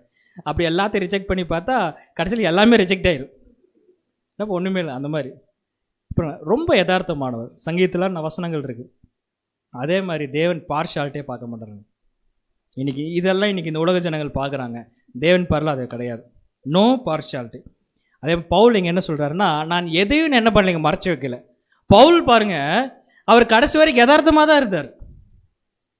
கடைசி வரைக்கும் அவர் யதார்த்தமாக, அவருக்கு நல்லா தெரிஞ்சிருச்சு கடைசி பிரயாணம் போகும்போதே இனி நான் போயிட்டு என்ன பண்ண மாட்டேன், வரமாட்டேன்னு. கப்பல் சேதத்தில் அவர் பாடுபட்டு ஒரு தீவுக்கு வரும்போது என்ன சொன்னார்? இல்லை கொண்டு போய் நான் எங்கே நீங்கள் தேவன் அங்கே நிறுத்த சொல்லுவார், நான் கண்டிப்பாக என்ன பண்ணுவேன், எல்லாரும் போவான், யாருக்கும் உயிர் சேதம் ஆகாதுன்னார். எந்த இடத்துல தன்னை மறைக்கவே இல்லைங்க, யதார்த்தமாக தான் இருந்தார். ராஜாக்கள் விசாரணை செய்கின்ற பொழுதும் யதார்த்தமாக தான் இருந்தார். அவர் தன்னை மீறி ஒரு ஓவர் அவரை காட்டவே இல்லை. பட் காட்டக்கூடிய கெப்பாசிட்டி அவருக்கு இருக்கு. காட்டக்கூடிய கெப்பாசிட்டி இருக்கு. சரிங்களா? ஆவிக்குரிய வரங்கள் அத்தனையுமே யூஸ் பண்ணது யாருன்னு பார்த்தீங்கன்னா அப்போஸ்தலனாகிய பவுல் தான். வேற எந்த ஒரு அப்போஸ்தலரும் பயன்படுத்தின மாதிரி ரெக்கார்டு இல்லை. ஆனால் ஆவிக்குரிய அத்தனை வரத்தையும் அப்போஸ்தலன் பவுல் என்ன பண்ணியிருக்காருன்னா பயன்படுத்திட்டு அதுக்கு ரெக்கார்டு இருக்கு. சரிங்களா? அவ்வளோ வளமே செயல்பட்டவர். அவர் எப்படி இருந்தார்னா ஒரு யதார்த்தமாக இருந்தார். இப்போ இந்த சீஷர்களை எப்படி அவர் செலக்ட் பண்ணுறார்? சீஷர்னு சொல்கிறத விட அப்போஸ்தலர்களை இயேசு கிறிஸ்து செலக்ட் பண்ண மெத்தட் பாருங்க, ரொம்ப நல்லா இருக்கு. லூக்கா 6ஆம் அதிகாரம் வசனம் 13, 14, 15, 16 வாசிப்போம். லூக்கா 6ஆம் அதிகாரம் 13ஆம் வசனம் முதல். பொழுது விடிந்த போது அவர் தம்முடைய சீஷர்களை வரவழைத்து அவர்களில் 12 பேரை தெரிந்து கொண்டு அவர்களுக்கு அப்போஸ்தலர் என்று பெயரிட்டார். இது மட்டும் ஹைலைட் பண்ணியிருக்கிறாங்க புரிந்து கொள்வதற்காக. என்ன நடந்திருக்கு? பொழுது விடிந்த போது இயேசு கிறிஸ்து என்ன பண்ணாருன்னா அவர் தம்முடைய சீஷர்களை வரவழைச்சிருக்காரு. எத்தனை பேர் நமக்கு ரெக்கார்டு இல்லை. 12க்கு மேலாக சீஷர்கள் என்ன பண்ணியிருக்காருங்க, வரவழைச்சிருக்காரு. கரெக்டுங்களா? நிறைய பேர் அவரோட சீஷர்கள் எல்லாரும் வாங்க விடிஞ்சோடனே எல்லாரும் வாங்கணுன்னே எல்லாரும் என்ன வந்திருப்பாங்க, ஆண்டவர் கூப்பிட்றாரு, போதவர் கூப்பிட்றாரு சொல்லி எல்லாத்தையும் என்ன பண்ணியிருப்பாங்க, வந்திருப்பாங்க. இந்த நல்ல பாயிண்ட் புரிஞ்சுக்கலாம். எல்லாத்தையும் கூப்பிட்டுருப்பார். ஒரு 50 பேர்னு வச்சுக்கலாமா, புரிந்து கொள்வதற்காக ஒரு 50 பேர் தான் அங்கே கூப்பிட்டார். எல்லாருமே இப்போ யார் முன்னாடி நிற்கிறாருன்னா ஆண்டவராகிய இயேசு கிறிஸ்து முன்னாடி நின்றுட்டு இருக்கிறாங்க. ஏன்னா கூப்பிட்டது யாருன்னு பார்த்தீங்கன்னா ஆண்டவர், போதகர். பொழுது விடிந்தோடனே இப்போ அவர் என்ன பண்ணுறார்? அவர்களில் அந்த 50 பேரில் அங்கே 50 பேர் கிடையாது, புரிந்து கொள்வதற்காக அவர்களில் என்ன பண்ணா 12 பேரை என்ன பண்ணுறாருங்க. அப்புறம் சீஷர்கள்னு ஒரு கேட்டகரி இருக்கு. அந்த சீஷர்ல இருந்து எத்தனை பேர்த்தை தேர்ந்தெடுக்கிறார்? 12 பேர்த்தை தேர்ந்தெடுக்கிறார். அப்போ மற்றவங்க கோச்சிருப்பாங்களா, என்னது இவரை மட்டும் அவர் செலக்ட் பண்ணிட்டார், அவரை மட்டும் இவரை செலக்ட் பண்ணிக்கிறார், சரிங்களா? அப்படி கோச்ச மாதிரி ரெக்கார்டு இல்லை. ஆனால் நிறைய சீஷர்கள் இயேசு கிறிஸ்துவை விட்டு போயிருக்கிறாங்க. காரணம் என்னன்னா இவர் சொல்றதெல்லாம் கடுமையான போதகம் அப்படின்னு சொல்லி பாருங்க. சீஷர்கள்னு ஒரு கேரக்டர் இருக்கு. இப்போ என்ன பண்ணியிருக்காருன்னா அந்த சீஷர் கேரக்டர்ல இருந்து இன்னொரு கேட்டகரியை பிரிக்கிறார். என்னன்னு பார்த்தீங்கன்னா அப்போஸ்தலர்கள். ஆனால் அவர் செலக்ட் பண்ணும்போது எப்படி தான் செலக்ட் பண்ணாருன்னு பார்த்தீங்கன்னா பேதுரு, அந்திரியா, யோவான் எல்லாத்தையும் எப்படி செலக்ட் பண்ணார்? சீஷராக தான் செலக்ட் பண்ணுறாரு. அதுக்கப்புறம் தான் என்ன பண்ணுறாருன்னா அப்போஸ்தலராக அவர் என்ன பண்ணுறாருங்க, மாத்துறார். அப்போ என்ன செய்யறார்? தொடர்ந்து வாசிப்போம். 14ஆம் வசனம். அவர்கள் யாரெனில் பேதுரு என்று தாம் பெயரிட்ட சீமோன், அவன் சகோதரனாகிய அந்திரேயா, யாக்கோபு, யோவான், பிலிப்பு, பர்தொலமேயு, மத்தே, தோமா, அல்பேயுவின் குமாரனாகி யாக்கோபு, செலோத்தே என்னப்பட்ட சீமோன், யாக்கோபின் சகோதரனாகி யூதா, துரோகியான யூதாஸ் காரியோத்து என்பவர். ஏன்னா செலக்ட் பண்ணும்போது யாரும் சேர்த்து செலக்ட் பண்றாருங்க. யூதாஸ் காரியத்தை என்ன பண்றாருன்னா செலக்ட் பண்றாரு. இது இயேசு கிறிஸ்துக்கு பின்னாடி எழுதப்பட்டதுனால என்ன ஆச்சுன்னு பார்த்தீங்கன்னா துரோகின்னு போட்டாங்க. நம்ம புரிந்து கொள்வதற்காக யூதாஸை என்ன பண்ணியிருக்காருங்க செலக்ட் பண்ணிக்கிறார். ஓகே, இப்போ இதில் ரொம்ப வசதி வாய்ப்புள்ளவர், அப்போஸ்தலர் ரொம்ப வசதி வாய்ப்புள்ளவர்னா யாரை நம்ம எடுத்துக்கலாம்?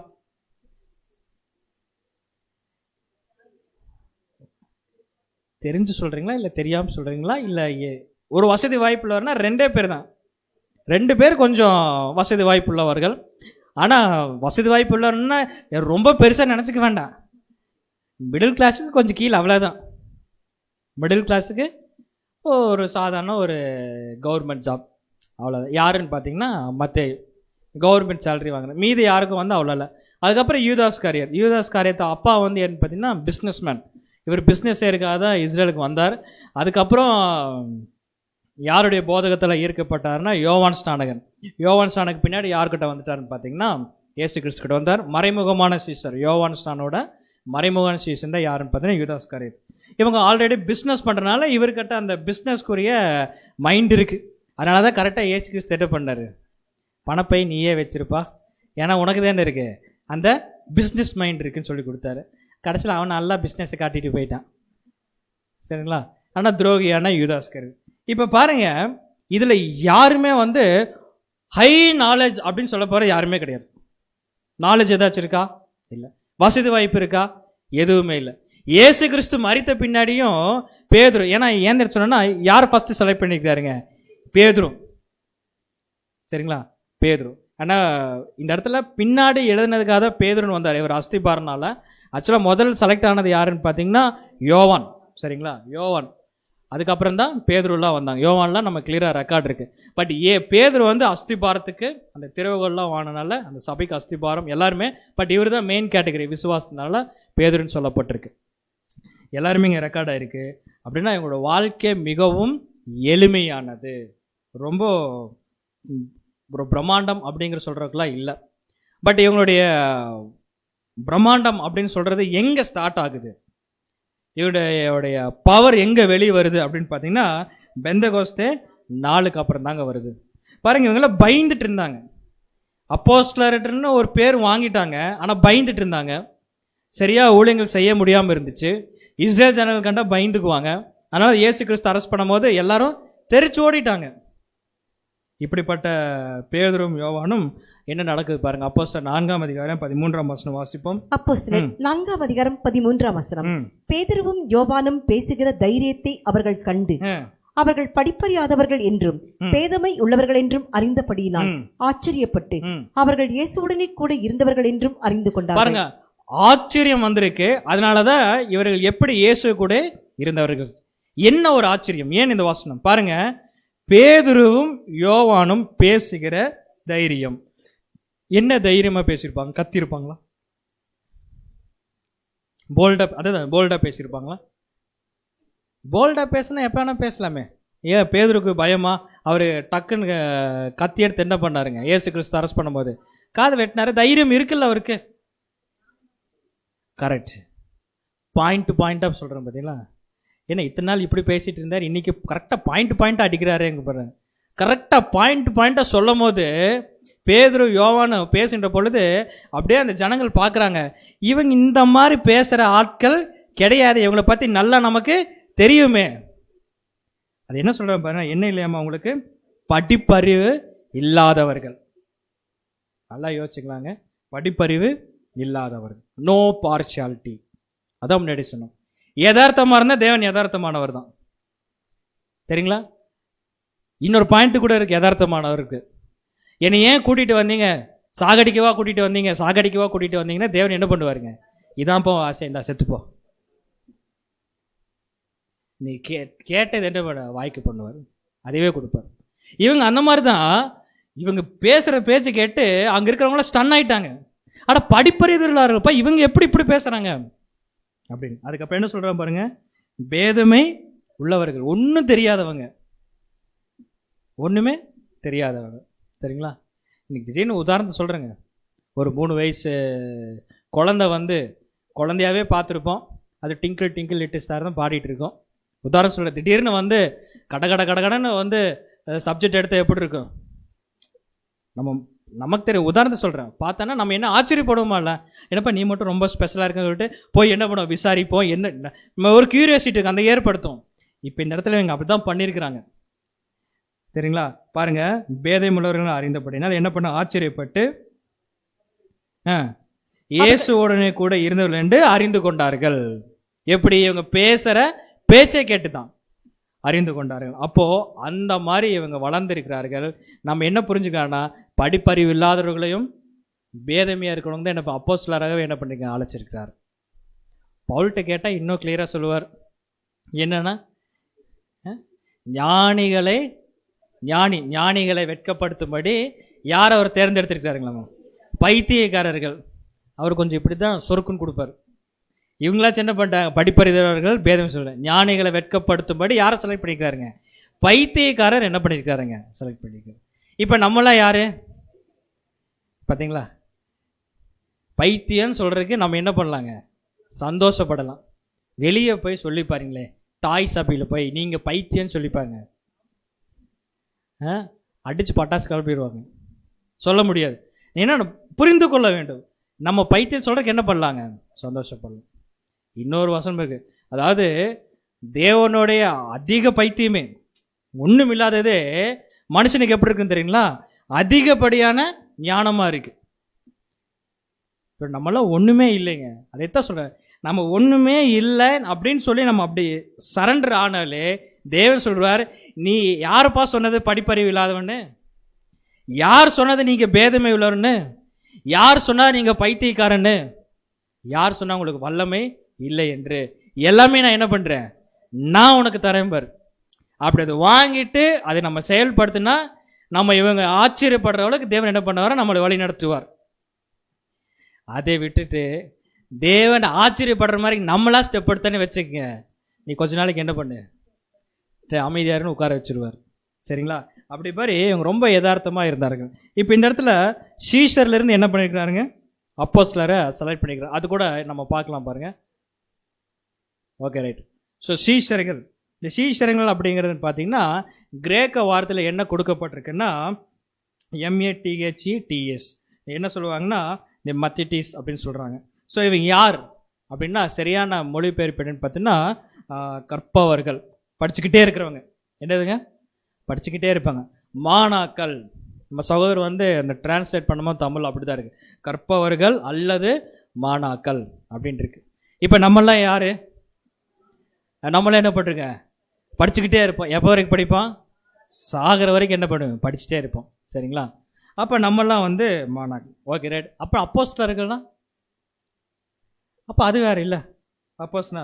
அப்போஸ்தலர் என்ன சொல்கிறாருன்னா, அப்போஸ்தலர் வேறு. இவங்க யாருன்னு பார்த்தீங்கன்னா அனுப்பப்பட்டவர்கள். அப்போ அனுப்பப்பட்டவர்கள் எத்தனை பேர் தான்? 12 பேர் தான். ஏன்னு கேட்டால் இவங்க ஒவ்வொரு இடத்துலையும் போய் சபையில் ஸ்தாபிக்கின்ற பொழுது இவர்கள் என்ன சொன்னார்களோ, இவங்க என்ன கற்றுக் கொடுத்தார்களோ அதை தான் அவங்க என்ன பண்ணுவாங்க? கற்றுக்கொள்வார்கள். இப்போ பாருங்க, நல்லா புரிஞ்சுக்கலாம். இயேசு கிறிஸ்து இந்த 12 அப்போஸ்தலர்களை உலகம் எங்கும் போய் சுவிசேஷ தொழில் நீங்கள் என்ன பண்ண சொன்னாருங்க? எல்லார்த்தையும் எனக்கு சீஷர்கள் ஆக்குங்க அப்படின்னு சொன்னாரு. தவிர நீங்கள் உலகம் எங்கு போய் சுவிசேஷத்தை சொல்லி அப்போஸ்தலர் ஆகுன்னு அவர் என்ன பண்ணலங்க? சொல்லவே இல்லை. சரிங்களா? அதனால் இன்னைக்கு நிறைய பேர் அப்போஸ்தலன் பேர் வச்சிருக்க காரணம் அதுதான், இவங்களா வச்சுக்கிறது. அவர் அழகா சொன்னார், நீங்கள் உலகம் எங்கு போய் சுவிசேஷத்தை சொல்லி எனக்கு என்ன ஆக்குங்க? சீஷர் ஆக்குங்க அப்படின்னு சொன்னார். இப்போ இவங்க சீஷர் ஆக்கன்னா நல்லா புரிஞ்சுக்கலாம். இவங்க இந்த சீஷரார்கள் யாரை தான் பார்ப்பாங்க? ஃபர்ஸ்ட் இயேசு கிறிஸ்து பார்க்க மாட்டாங்க, சொன்னவர் யார் அப்படிதான் பார்ப்பாங்க. அப்புறம் இவர் என்ன சொன்னார் அப்படின்னு தான் பார்ப்பாங்க. அப்ப சொன்னவருடைய அந்த மேலான யாரை பத்தி சொல்லிட்டு இருக்காருன்னு தான் பார்ப்பாங்க. அப்படி என்றால் ஒருத்தர் ஃபர்ஸ்ட் ஸ்பீக் பண்றாங்க பார்த்தீங்களா, அவங்கள தான் உற்று கவனிப்பாங்க. இப்போ நான் நிறைய போய் பேசுறேன்னு வச்சுக்கோங்க, நிறைய போய் பேசிட்டு இருக்கேன்னு வச்சுக்கோங்க. இந்த ஸ்டேஜ்ல இருந்து நான் போய் பேசக்கூடாதுன்னு சொன்னா நீங்க எல்லாரும் என்ன நினைப்பீங்க? முதல்ல என்னைத்தான் பார்ப்பீங்க, என்னோட கேரக்டர் என்னன்னு சொல்லி பார்ப்பீங்க. இப்போ இவர் இயேசு கிறிஸ்துவும் அவர் ராஜ்யத்தை குறித்தும் மற்ற எல்லா குறித்தும் பிரசங்கம் பண்ணிட்டு இருந்தாலும் முதல்ல அவங்க யாரை தான் பார்ப்பான்னு பார்த்தீங்கன்னா அப்போஸ்தலர்கள் யார் அப்படின்னு தான் பார்ப்பாங்க. இப்போ இந்த இடத்துல என்ன பிரச்சனைனா, இவங்க எல்லா பக்கம் போய் இந்த சுவிசேஷத்தை சொல்லிட்டு இருக்கும்போது ஜனங்கள் எல்லாம் உற்று கவனிக்க ஆரம்பிச்சிடுறாங்க.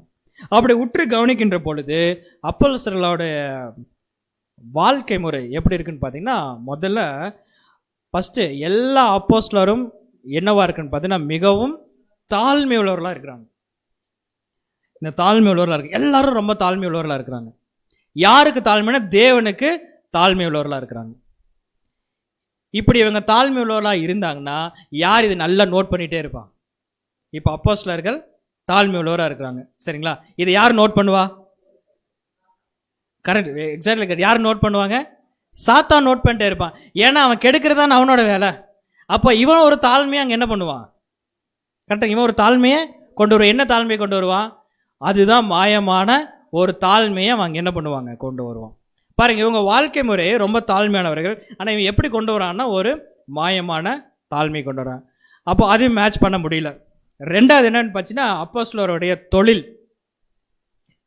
எப்படி இருக்குன்னு பார்த்தீங்கன்னா, பேதுரு என்ன பண்ணுறாருங்க? மீன் பிடிக்கிறார்.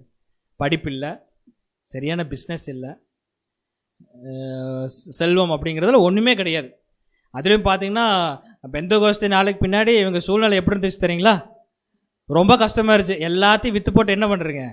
வாங்க எல்லாம் ஒன்றா இருந்துருவோம் அப்படின்னு. தனித்தனியாக தொழில் பண்ணுறதுக்குலாம் அங்கே வாய்ப்பு இல்லை. உங்கள் தொழிலில் ரொம்ப ஏழ்மை. அப்போ இவங்க வாழ்க்கை முறை மிகவும் ஏழ்மை. அதே மாதிரி இவங்க எடுத்துக்கொண்டதில் ரொம்ப உறுதியாக இருந்தாங்க. அதே மாதிரி விடாமுயற்சி. இப்போ இதுக்கு அத்தனைக்குமே ஆப்போசிட்டாக யார் பண்ணிருக்காங்க தெரியுங்களா?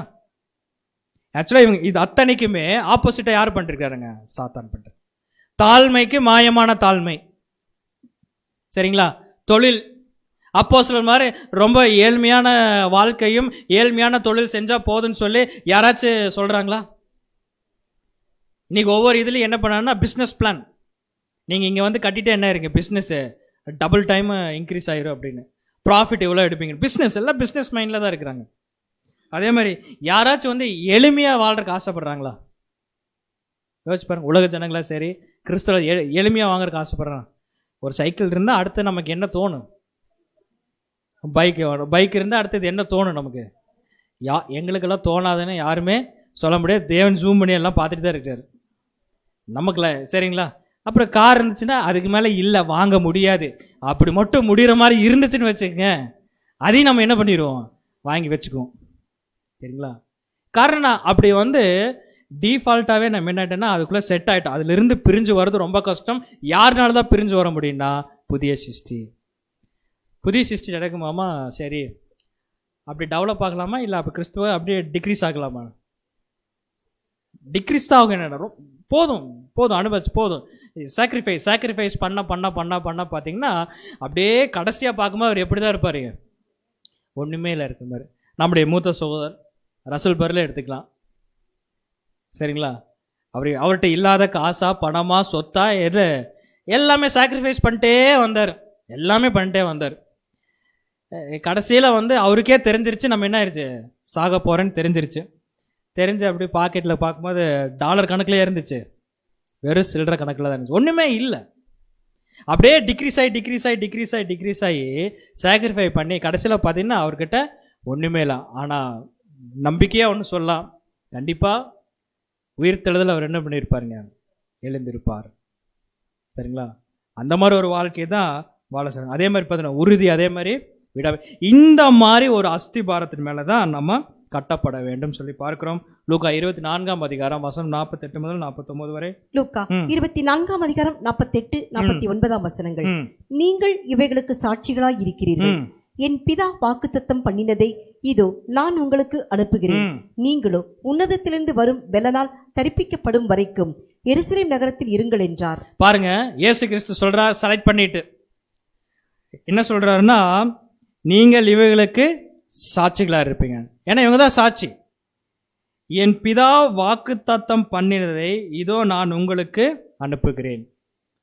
அப்படி என்றால் இவங்களுக்கு கிடைக்கக்கூடியதை யார் வாக்குத்தத்தம் பண்ணியிருக்காருங்க? பிதாவாக்கிய தேவன். அதனாலதான் தேவன் செலக்ட் பண்ணது.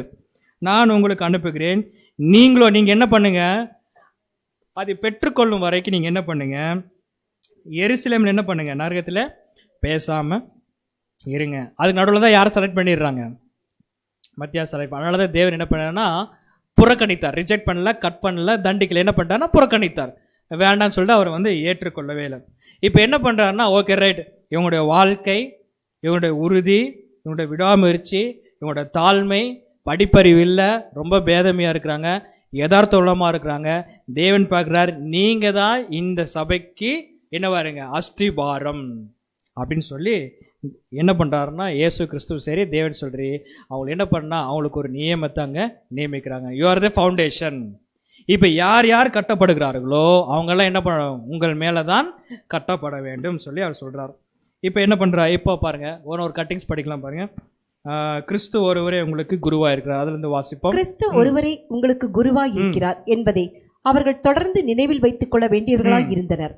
அவர்களுடைய அழைப்பையும் தெரிந்து கொள்வதிலையும் அவர்கள் உறுதியாக்கிக் கொள்வது அவசியம் என்பதை எப்பொழுதும் நினைவில் வைத்துக் கொள்ள வேண்டும். மேலும் அவர்கள் அன்பின் பிரமாணத்திற்கு கீழ்ப்படியாவிட்டால் பாருங்க, மேலும் அவர்கள் எந்த பிரமாணங்க, அன்பின் பிரமாணத்துக்கு கீழ்ப்படியாவிட்டால், சிறு குழந்தைகளை போன்று எளிமையானவர்கள் ஆகாவிட்டால், சிறு குழந்தைகள் போல், நல்லா பாருங்க, சிறு குழந்தைகள் போல் எளிமையானவர்களாகவிட்டால் அவர்கள் ஒருபோதும் ராஜ்யத்தில் பிரவேசிக்க மாட்டார்கள். Okay right. இப்ப ராஜ்யத்துக்குள் நான் பிரவேசிக்க வேண்டும் அப்படின்னு நம்ம தீர்மானிச்சிட்டா நம்ம என்ன செஞ்சா போதுங்க, அன்பின் பிரமாணத்தை கடைபிடிச்சாலே எல்லாமே கடைபிடிச்சிடலாம். First point. செகண்ட், சிறு, அதாவது பாருங்க, குழந்தைகள் சொல்லல, அம்மாக்கெல்லாம் பார்த்தீங்கன்னா 40 வயசு ஆனாலும் குழந்தை மாதிரி தான் இருக்கும் பையன். அந்த குழந்தையெல்லாம் சொல்லவே இல்லை. இங்கே சொல்லப்பட்டிருக்க குழந்தை என்னதுங்க, சிறு குழந்தைகள். சிறு குழந்தைகள்னா குழந்தைகளே கள்ள கபடம் இல்லாதான். இன்னைக்கு செல்ஃபோன் குழந்தைங்க, இன்னைக்கு எல்லாமே அது இருக்குதுங்க. கொஞ்ச நாளைக்கு முன்னாடி இருக்கிற ஒரு 4 வயசு, ஒரு 3 வயசு அப்படி தான் எடுத்துக்க வேணும், சரிங்களா? இன்னைக்கு 3 வயசுல விவரமாக இருக்குங்க. பட் இருந்தாலும் இப்போ இன்னைக்கு இருக்க ஸ்டேஜில் 1 வயசு 2 வயசு 3 அதுக்கு முன்னாடி சிறு குழந்தைகள் இருக்காங்க பார்த்தீங்களா? அவங்க எப்படி இருக்கிறாங்களோ அதே மாதிரி என்ன பண்ணுவானுங்க, நம்ம இருக்க வேண்டும். ரொம்ப சிம்பிள். என்னங்க பிரதர்? யதார்த்தம். டப்புன்னு அந்த குழந்தைய அடிச்சு பாருங்களேன், அதை அழுதுட்டு ஓடும். திருப்பி என்ன பண்ணால் திருப்பி வரும். அடிச்சிட்டாங்கன்னு சொல்லாது, அந்த மனசில் எவ்வளோ நேரம் அது நிற்கும்? ஒன்றுமே இருக்காதுங்க. அந்த குழந்தைய ஈஸியாக ஏமாத்திடலாம், தெரியுங்களா? அந்த குழந்தைய ஈஸியாக ஏமாத்திடலாம். சாக்லேட் கொடுத்தா ஏமாத்திடலாம், அதுக்கு அந்த சாக்லேட் தான் பெருசாக தெரியும். அதே மாதிரி வந்து அந்த குழந்தைக்கு நல்லவங்க யார் கெட்டவங்க யாராச்சும் தெரியுமா? எதுவுமே தெரியாதுங்க. தேவன் அதை தான் பார்க்க, நீங்கள் இந்த மாதிரி யதார்த்தமாக இருந்தால் போதுமானது. ஆனால் உங்களை யாரும் ஏமாற்ற மாட்டாங்க. ஏன்னு சொல்லுங்கள்? தேவன் இருக்கு, உங்களை யாரும் ஏமாற்ற மாட்டாங்க. ஆனால் ஏமாத்துற மாதிரி தெரியும், ஆனால் என்ன பண்ண முடியாதுங்க, ஏமாற்ற முடியாது. உங்களை கேலி செய்கிற மாதிரி தெரியும், யாரும் என்ன பண்ண முடியாது, யாரும் கேலி செய்ய முடியாது. அப்படின்னா ஒரு சிறு குழந்தைகளாக இருந்தாலே எங்கே போயிடலாம், ராஜ்யத்தில் பிரவேசிக்கணும். அப்படி என்றால் நல்லா யோசிச்சுக்கலாம். அப்படி என்றால் 12 அப்போஸ்தலரும் எப்படி இருந்திருக்கிறாங்க? 12 அப்போஸ்தலர் எப்படி இருந்திருக்கிறாங்க? சிறு குழந்தைகள் போல தான் இருந்திருக்காங்க. ரொம்ப யதார்த்தமாக அவங்க என்ன பண்ணியிருக்கிறாங்க, இருந்திருக்கிறாங்க. தொடர்ந்து வாசிப்போம். அவர்களுக்கு அதிகாரப்பூர்வமான பட்டங்களோ விசேஷமான ஆடைகளை அணிய வேண்டும் அல்லது விசித்திரமான முறையில் பழக வேண்டும் என்றோ போதிக்கப்பட பாருங்களா. அதனாலதான் இந்த கட்டிங்ஸ் போட்டு அப்படியே போட்டது. இப்படிப்பட்ட அப்போஸ்தலருக்கு என்ன இல்லையாமா? அவர்களுக்கு அதிகாரப்பூர்வமான பட்டங்கள் இல்லை. இன்னைக்கு பார்த்தீங்கன்னா ஒருத்தர் ஏதோ ஒரு சபையில் ஒரு பெரிய ஊழியக்காரன் எடுத்துன்னு வச்சுங்க, அப்படி அந்த பேருக்கு முன்னாடி அப்போஸ்தலர் போட்டுக்குவாங்க, ரெவரண்ட் அப்போஸ்தலர். அது முன்னாடி இருக்கிற பேர் சின்னதாக தான் இருக்கும். ஆனால் அந்த பேருக்கு பின்னாடி இருக்கிற பேர் இருக்குது பார்த்தீங்களா, அது போகுது 7லேருந்து Z வரைக்கும் என்னென்ன இருக்கோ அது என்ன பண்ணுங்க, இதை முடிச்சுட்டு அதை முடிச்சுட்டு அந்த பட்டம் வாங்கிட்டேன், இங்கே போய் படிச்சுட்டேன், ஃபாரினில் படிச்சுட்டேன், மதுரையில் படிச்சுட்டு அங்கே படிச்சுன்னு சொல்லி பட்டமாக போட்டுக்கிறது. ஒரு பட்டமும் வேலைக்கு ஆகாது சொல்றார். அந்த மாதிரி பட்டமெல்லாம் என்ன பண்ணலீங்க, கொடுக்கப்படவும் இல்லை. விசேஷமான ஆடைகளை அணிய வேண்டும். விசேஷமான ஆடைகள் என்னங்க அப்படிங்கிறது ஒண்ணுமே கிடையாது. வேட்டி சட்டம் கூட போட்டுக்கலாம், சரிங்களா? ஆனா இப்ப சூழ்நிலை பாருங்க, நான் முன்னாடி ஒரு கேட்டகரி படிச்சோம் பாத்தீங்களா, தொழில், எளிமை. எப்படின்னா இன்னைக்கு ஒருத்தர் ஒரு சாதாரணமா பேண்ட் சட்டை போட்டு வரான்னு வச்சுங்களேன், ஜனங்கள் கிறிஸ்தவர்கள் பார்க்கின்ற பார்வை வேற மாதிரி இருக்கும்.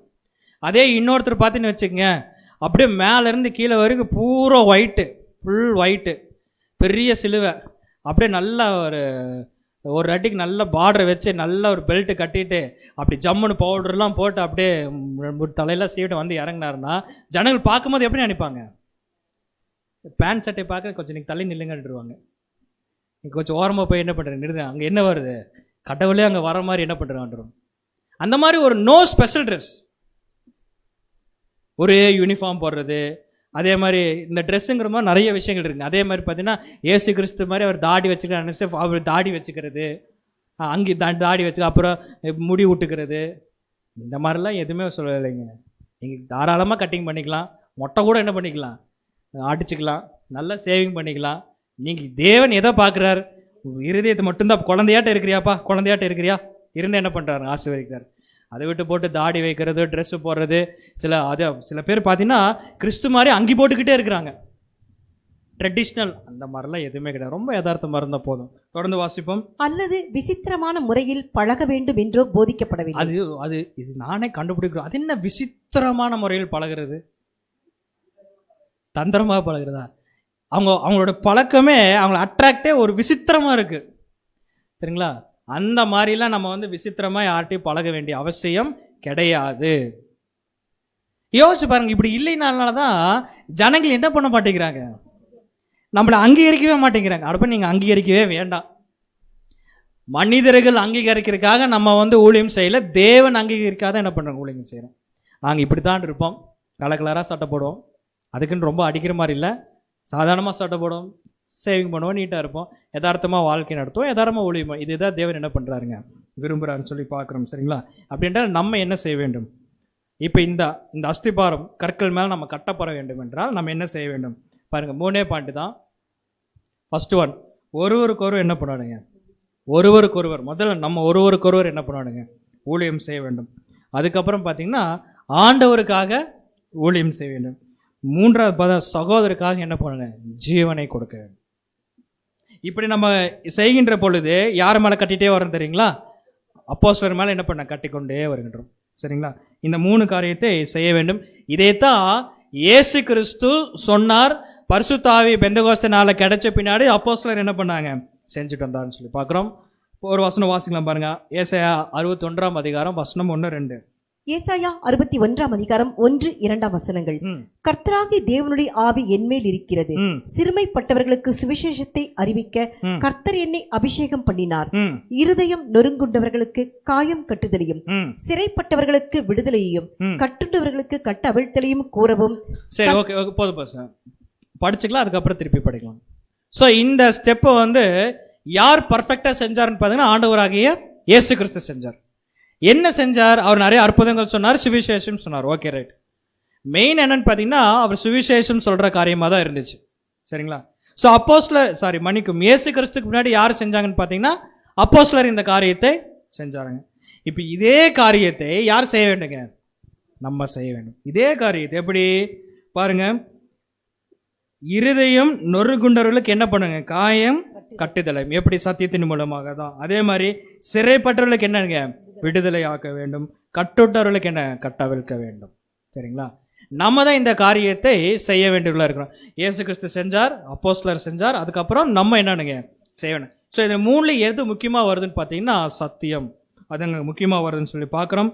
கீழே வாசிங்க சிஸ்டர். கர்த்தருடைய அனுக்கிரக வருஷத்தையும் நம்முடைய தேவன் நீதியை சரிக்கட்டும் நாளையும் கூறவும். பாருங்க, ஏன்னா இதெல்லாம் வந்து தேவனுடைய நாளை தான் செய்ய முடியும், அந்த நாளை தான் நம்ம சொல்லணும். நீதியை சரிக்கட்டும் நாளையும் கூறவும். கூறணும் என்னது, சுவிசேஷம், கோ அண்ட் ஸ்பெல், அது நமக்கு கூறவும். துயரப்பட்ட அனைவருக்கும் ஆறுதல் செய்யவும். துயரப்பட்ட அனைவருக்கும் ஆறுதல் செய்யும். இப்போ புரிஞ்சுதுங்களா? அப்படின்றால் இயேசு கிறிஸ்து செஞ்சார், அப்போஸ்தலர் செஞ்சுருக்கிறாங்க, அதை மேலே கட்டப்பட்டிருக்கு, நம்ம என்ன பண்ணுறோங்க, செய்கிறோம். இப்போ தான் அந்த ஃபவுண்டேஷனுக்குள்ளே அப்படியே நம்ம மேலே வந்துட்டு இருக்குன்னு சொல்லி நம்ம பார்க்குறோம். பாருங்கள், மார்க் 3 அதிகாரம் வசனம் 14, 15, 16. மார்க் 3 அதிகாரம் 14 வசனம் முதல். அப்பொழுது அவர் 12 பேரை தெரிந்து கொண்டு அவர்கள் தம்மோடு கூட இருக்கவும் பிரசங்கம் பண்ணும்படியாக தாம் அவர்களை அனுப்பவும் வியாதிகளை குணமாக்கி பிசாசுகளை துரத்தும்படி அவர்கள் அதிகாரம் உடையவர்களாய் இருக்கவும் அவர்களை ஏற்படுத்தினார். அவர்கள் யாரெனில் சீமோன், இவனுக்கு பேதுரு என்கிற. ஓகே, நீ இதோட நான் கட் பண்ணிக்கிறேன், ஏன்னா ஆல்ரெடி படிச்ச வசனால.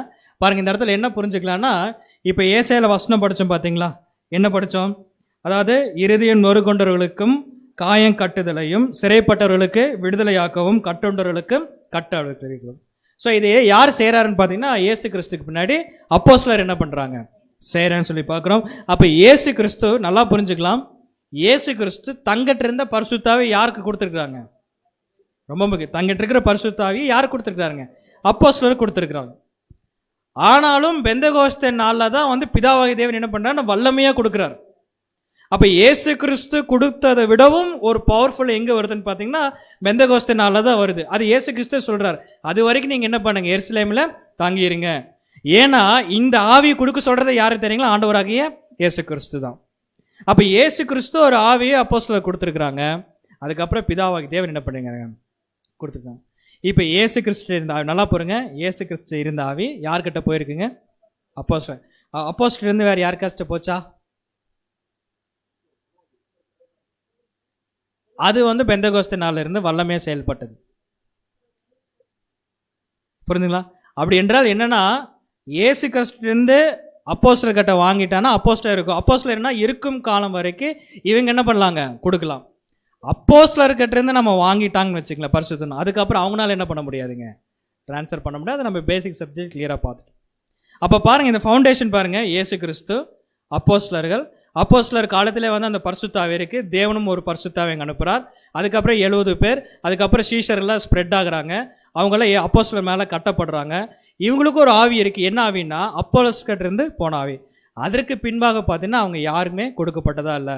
அதுக்கு பின்பாடு எது ஸ்ப்ரெட் ஆயிடுச்சுன்னு பார்த்தீங்கன்னா இந்த சுவிசேஷம். அது நல்லா ஸ்ப்ரெட் ஆகும்போது தேவன் வேறு விதமான ஆவியில் என்ன பண்ணுறாங்க? வளர்த்துறார். இன்னைக்கு நமக்கு நிறைவானது இப்போ வந்திருக்குன்னு சொல்லுவோம். அப்படி என்றால் அது அப்படியே போய் பார்க்கும்போது ஃபவுண்டேஷன் யார் இருக்கான்னு பார்த்தீங்கன்னா அப்போஸ்தலர் இருக்கிறாங்க. அதுக்கு மூளைக்கெல்லாம் யார் இருக்கான்னு பார்த்தீங்கன்னா ஆண்டவராகிய இயேசு கிறிஸ்து இருக்காருன்னு சொல்லி நம்ம பார்க்குறோம். அப்போது இவங்களுக்கு இயேசு கிறிஸ்து கொடுத்தது இல்லாமல் பெந்தெகோஸ்தே நாள் என்ன பண்ணுறோன்னு பார்த்தீங்கன்னா அங்கே ஒரு பரிசுத்தாவி கிடச்சி இந்த அஸ்திபாரத்தின் மேலே என்ன பண்ணுறாங்கன்னா சபை என்ன பண்ண கட்டக்கு அவங்க என்ன பண்ணுறாங்கன்னா ஆரம்பிக்கிறார்கள்னு சொல்லி நம்ம பார்க்குறோம். இப்படி இந்த சபைகள் கட்டி ஆரம்பிக்க போது என்னென்ன நடக்குது அப்படிங்கிறத நம்ம என்ன பண்ணலாம்னா வருகின்ற வாரத்தில் என்ன பண்ணலாங்க நம்ம தியானிக்கலாம். ஸோ இப்போ எது வரைக்கும் வந்திருக்குன்னா இந்த ஜீவனுள்ள கற்கள் இப்போ என்ன ஆயிடுச்சுங்க? கட்டப்பட ஆரம்பிக்குது. இந்த ஜீவனுள்ள கற்களுக்கு மூளைக்கெல்லாம் யார் இருக்கான்னு பார்த்தீங்கன்னா இயேசு கிறிஸ்து. இங்கே மற்ற சபை வரைக்கு அஸ்திபாரமாக யார் இருக்கான்னு பார்த்தீங்கன்னா அப்போஸ்தலர்கள் இருக்கிறாருன்னு சொல்லி நம்ம பார்க்கின்றோம். இனி வருகின்ற வாரத்தில் பார்த்தீங்கன்னா எப்படி இந்த பெந்தெகோஸ்தே நாள் அப்போ சபைகள் கட்டப்படுது, எப்படி அந்த சபைகளை வந்து ஸ்திரப்படுத்துகிறாங்க, எப்படி இந்த சபைகளை வந்து பிரிவினை இல்லாமல் ஒன்று சேர்த்தாங்க, அதுக்கு என்னென்ன காரியங்கள் செய்தார்கள் என்பதை வருகின்ற வாரத்தில் நம்ம தொடர்ந்து தியானிப்போம். தேவன் தாமே இந்த வார்த்தையை நமக்கு ஆசீர்வாதமாக தருவாராக. ஆமேன்.